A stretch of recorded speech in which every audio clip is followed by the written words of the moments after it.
All right, so yesterday Apple came out with their new iMac announcement, iOS 11, all that stuff, and one of the things that caught my eye was they had a 10 gig port on the new iMac that ships in December.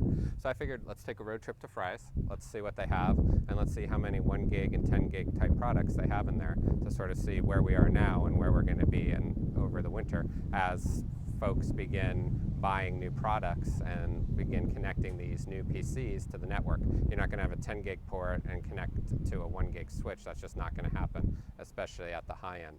So let's go in and see what they have. We're good? Cool.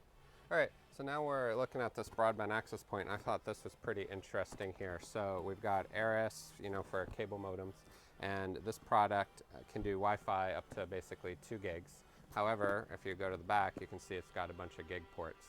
So again, as we're talking about this move towards higher speed Ethernet and multi-gig, we're beginning to get this movement here. So products like this are going to have to be updated in order to have these multi-gig ports on them to support the higher speeds for gaming or just actually connectivity back into the network. All right, we're here at Fry's. We're now inside. You can see all the switches we have here. Now, as we mentioned outside, Apple just came out with their new 10 gig port on a Mac. You can see here we have all these switches throughout here, and there's only one that's actually got a 10 gig port on it. And it's not even a whole switch, it's only 2 of the ports are actually 10 gig, the rest are. So you can see as we start thinking about SMBs and their migration to higher speeds, we're actually going to see this part of Fry's evolve quickly to multi-gig and 10 gig products going forward to support these new higher end workstations, whether it's the iMac that came out yesterday or whether it's the new stuff that's going to come out on the gaming side that we saw earlier this year and continuing on throughout the rest of the year. All right, so we're back in Fry's. Now we're looking at cabling. So here's a row of cabling. I see some Cat 5e, some Cat 6, some Cat 6a was over here in the corner for 10 Gbps-T support. Why is this important?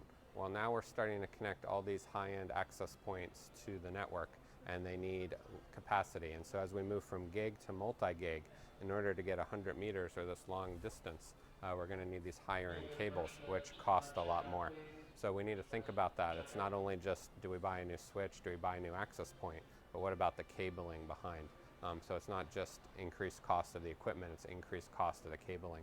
We're going to need better cabling as we move to these higher speeds for wireless connectivity.